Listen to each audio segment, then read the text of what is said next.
राधे राधे दोस्तों। इससे पहले वाले वीडियो में हम लोगों ने एक्सरसाइज 1.2 का लघुत्तरीय प्रश्न का 11 नंबर क्वेश्चन किया था। आज हम लोग 12 नंबर क्वेश्चन देखेंगे। तो चलिए हम लोग 12 नंबर क्वेश्चन देखते हैं। तो वीडियो देखने से पहले वीडियो को लाइक कर दीजिए और दोस्तों के साथ शेयर कर दीजिए। तो चलिए 12 नंबर क्वेश्चन देखते हैं।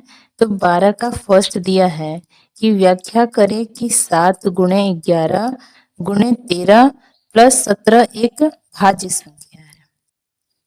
ठीक है, इसको चेक करना है कि ये भाज्य संख्या है। तो इसको बना के हम लोग देखते हैं। तो हेडिंग पहले दे लेंगे। तो एक्सरसाइज है 1.2 और 1.2 का है 12 नंबर क्वेश्चन। ठीक है, टाइप है टाइप सेकंड का 12 नंबर क्वेश्चन का पहला। तो दिया है कि 7 गुणे 11 गुणे 13 और प्लस में 17। क्या चेक करना है? चेक करना है कि ये भाज्य संख्या है या नहीं। भाज्य संख्या है। ठीक है, ये हम लोग को पीटी प्रूव करना है या फिर चेक करना है, ऐसा भी बोल सकते हैं। तो चलिए बनाते हैं। तो इसके लिए पहले देखेंगे कि कोई कॉमन है कि नहीं। ठीक है, इसमें कोई कॉमन दिख रहा है कि नहीं। तो यहाँ पर 7 है, 11 13 है और प्लस का चिन्ह फिर 17 है। तो इधर तो 17 नहीं है, केवल प्लस के बाद 17 है, तो इधर 17 होना चाहिए, तब तो कॉमन लेंगे। तो यहाँ पर नहीं है, तो यहाँ पर कॉमन नहीं निकलेगा। ठीक है, तो क्या करेंगे, इसको पहले लिख लेते हैं एक बार और क्वेश्चन। 7 गुणे 17 गुणे 13 प्लस 17।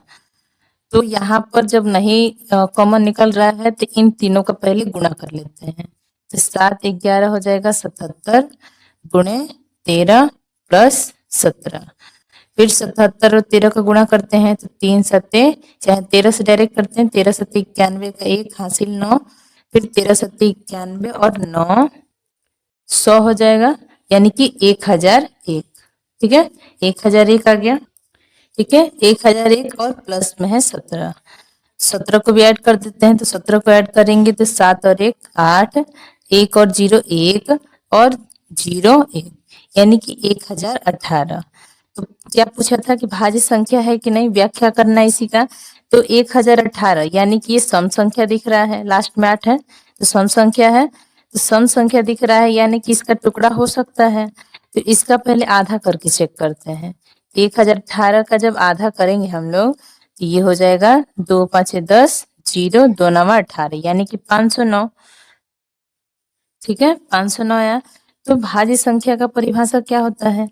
तो भाज्य संख्या का परिभाषा होता है कि जो संख्या एक से, अपने आप से और अन्य संख्याओं से भी कटे। ठीक है, यानी कि 2 से अधिक गुणनखंड हो इसका।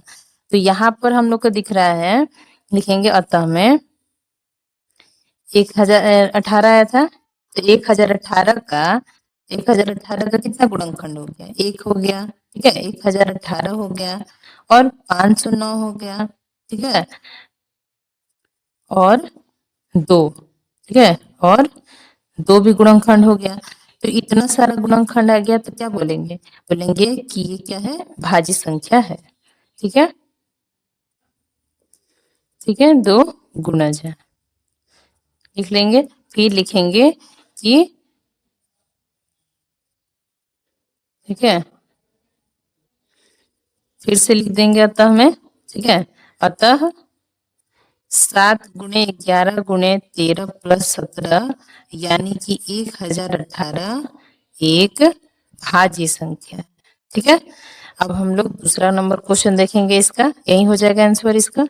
अब 12 का 2 नंबर क्वेश्चन देखेंगे। 2 नंबर क्वेश्चन देखते हैं। तो 2 नंबर क्वेश्चन है कि व्याख्या करें कि 5 गुणे 7 गुणे 13 प्लस 5 एक भाज्य संख्या है। उसी तरह चेक करना है, तो चलिए करते हैं 2 नंबर। तो 2 नंबर क्वेश्चन है 5 गुणे 7 गुणे 13 प्लस 5। ठीक है, पीटी एक भाज्य संख्या है, भाज्य संख्या है। तो चलिए बनाते हैं। तो इसमें चेक करते हैं कॉमन है कि नहीं। तो इसमें 5 गुणे 7 गुणे 13 है, प्लस में 5 है, तो 5 दोनों तरफ है, यानी कि कॉमन है इसमें। तो जो 5 इसमें से कॉमन कर लेंगे तो क्या बचेगा, पहले एक बार क्वेश्चन उतार लेते हैं। ठीक है, 5 कॉमन कर देंगे, कॉमन करेंगे तो यहाँ बचेगा 7 गुणे 13 और यहाँ बचेगा प्लस में 1।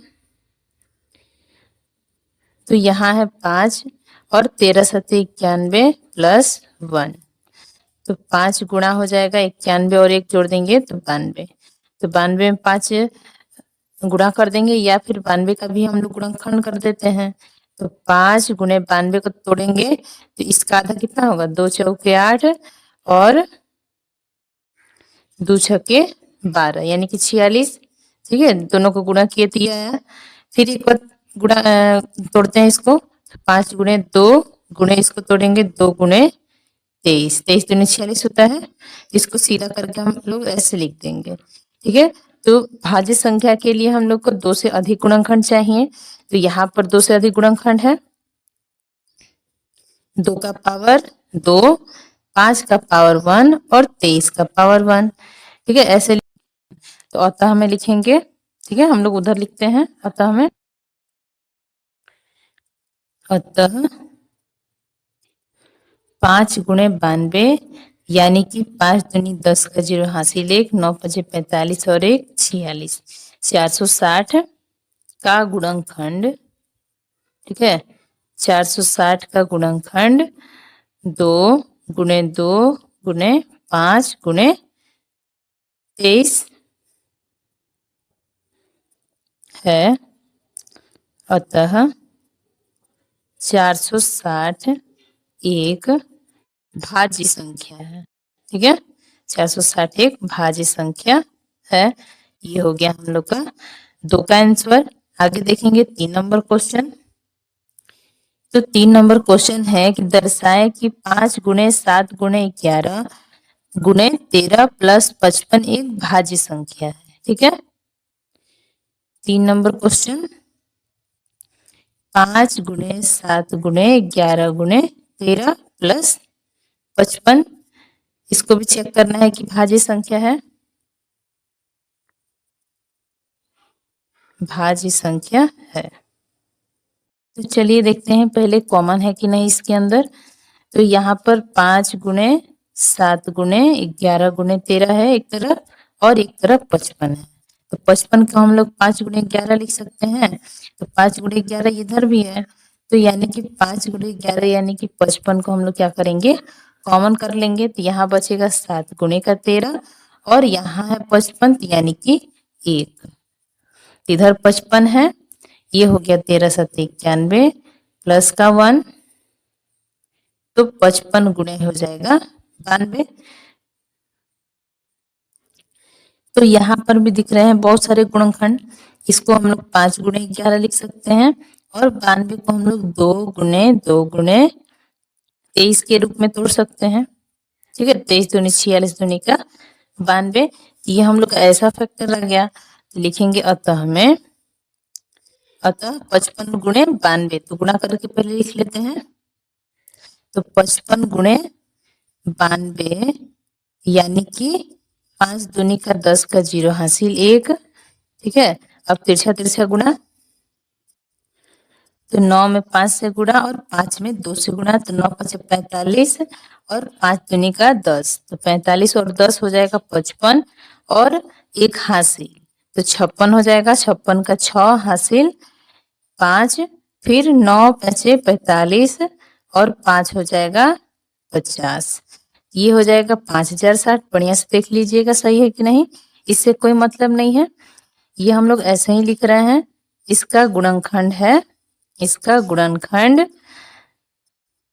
5 है, 11 है, 2 गुणे 2 और 23। अतः, ठीक है, अतः ये वाला लाइन या फिर 5060 को भी लिख सकते हैं। देखेंगे अतः हमें 5 गुणे 7 गुणे 11 गुणे 13 प्लस 55 एक भाज्य संख्या है। ठीक है, एक भाज्य संख्या है। ये हो गया हम लोग का 3 का आंसर कंप्लीट। वीडियो अच्छा लगे तो लाइक कीजिएगा, चैनल को सब्सक्राइब कीजिएगा और अपने दोस्तों के साथ शेयर कीजिएगा। अब अगले वीडियो में हम लोग टाइप 3 को देखेंगे। तो धन्यवाद।